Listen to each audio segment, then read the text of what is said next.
Telugu cinema ने शुरू से ही कमर्शियली और कंटेंट ओरिएंटेड सिनेमा दोनों को इक्वली इंपॉर्टेंस दिया, इसलिए यहाँ से प्रभास, महेश बाबू, अल्लू अर्जुन, रामचरण, विजय देवराकोंडा, नागा अर्जुन जैसे कई सारे ब्रिलियंट एक्टर्स निकल कर आए। लेकिन आज हम आपको तेलुगु सिनेमा के एक ऐसे स्टार के बारे में बताने वाले हैं जो हमारे आपके मिडिल क्लास के बीच से उठ कर आया। उसकी body looks, face, skin tone कुछ भी सो कॉल्ड हीरो जैसी नहीं थी, लेकिन अपनी एक्टिंग के दम पर उसने न सिर्फ तेलुगु बल्कि वो एक पैन इंडिया स्टार भी बना। जूनियर एनटीआर का जन्म 20 मई 1983 को हुआ था। एनटीआर का असली नाम नंदमुरी तारक रामा राव है। उनके पिता का नाम नंदमुरी हरिकृष्णा था और माता का नाम शालिनी था। सुनने में लगता है जैसे एक शाही परिवार से होंगे। और हाँ, वह तेलुगु सिनेमा के दिग्गज एनटी रामा राव के पोते हैं, जो आंध्र प्रदेश के सीएम भी रहे। लेकिन जैसा कि कहा जाता है, विरासत की दौलत हो तो भी संघर्ष अपने हिस्से का मिलता ही है। एनटीआर को शुरुआती दिनों में लोगों ने सिर्फ एनटी रामाराव के पोते के तौर पर देखा, लेकिन अजीब बात यह है कि उन्हें उनके परिवार ने पहले 10 साल तक एक्सेप्ट नहीं किया। उनके पिता ने पहले से ही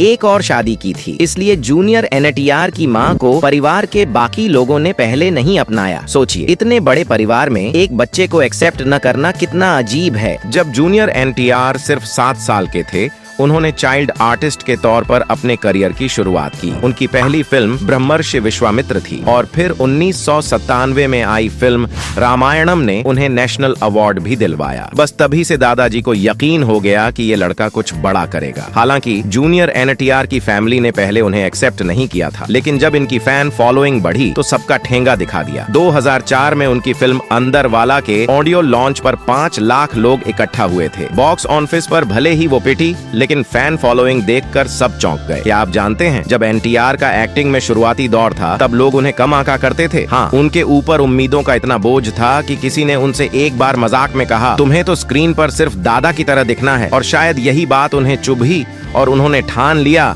कि वह खुद को साबित करेंगे। अब दोस्तों, बात करते हैं उनके करियर के उस टर्निंग पॉइंट की जिसने उन्हें सुपरस्टार बना दिया। साल था 2001 और फिल्म का नाम स्टूडेंट नंबर 1। ये फिल्म उनके करियर के लिए वैसी ही थी जैसे किसी छात्र के लिए बोर्ड की परीक्षा, या तो पास करो या फिर घर बैठो। लेकिन एनटीआर ने न सिर्फ इस परीक्षा को पास किया, बल्कि पूरी इंडस्ट्री को चौंका दिया। फिल्म हिट हो गई और तारक ने साबित कर दिया कि वो सिर्फ अपने दादा के नाम से नहीं, बल्कि खुद के टैलेंट से जाने जाएंगे। लेकिन दोस्तों, स्टार बनने के बाद भी जूनियर एनटीआर की असली चुनौती थी अपनी खुद की पहचान बनाना। सिम्हाद्री और आधी जैसी फिल्मों ने उन्हें एक्शन स्टार के रूप में स्थापित किया। उनका एनर्जी लेवल और ऑन स्क्रीन प्रेजेंस ऐसा था कि लोग सीट से उठकर ताली बजाने लगते थे। फिल्म सिम्हाद्री के एक फेमस डायलॉग में उन्होंने कहा था, नुव्वु ना प्रतिरूपमु, जिसका मतलब है तू मेरी परछाई है। और यकीन मानिए, इस डायलॉग के बाद वो हर फैन के दिल की परछाई बन गए थे। लेकिन यार, कौन सा सफर बिना मुश्किलों के पूरा होता है। 2009 में एनटीआर का एक भयंकर एक्सीडेंट हुआ जिसने उन्हें लगभग इंडस्ट्री से दूर कर दिया। उनके फैंस के दिल बैठ गए, लेकिन फिर आई उनकी ग्रैंड कमबैक। जैसे कोई सुपर हीरो मुश्किलों से लड़कर वापस आता है, वैसे ही एनटीआर ने फिल्म यमादोंगा से वापसी की और एक बार फिर अपनी पहचान को मजबूत किया। क्या आप जानते हैं कि एनटीआर सिर्फ एक्टिंग में ही नहीं, बल्कि डांसिंग में भी माहिर हैं? उनके डांस मूव्स ने तो कई साउथ के एक्टर्स को भी टेंशन में डाल दिया था। फैंस कहते हैं कि जब एनटीआर डांस करते हैं तो ग्रेविटी भी उनके कदमों का सामना नहीं कर पाती। अब बात करते हैं उस फिल्म की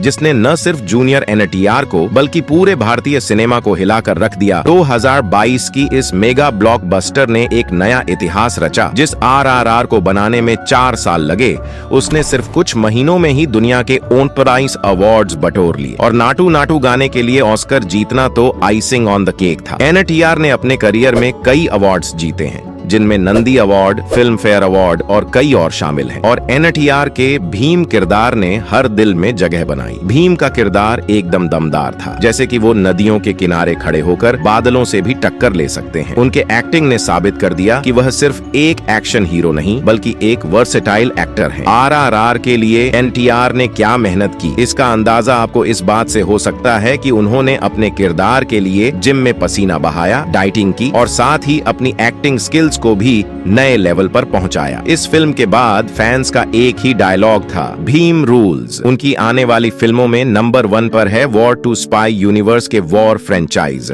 ये उनकी बॉलीवुड डेब्यू फिल्म भी होने वाली है, इंडिपेंडेंस डे पर रिलीज की जाएगी। बट अब तक कोई कंफर्मेशन नहीं है कि जूनियर एनटीआर फिल्म में विलन होंगे या फिर हीरो नंबर 2 एनटीआर 31 प्रशांत नील के साथ साथ एनटीआर भी काम करने वाले हैं। फिल्म की डेट अब तक 9 जनवरी 26 बताई जा रही है।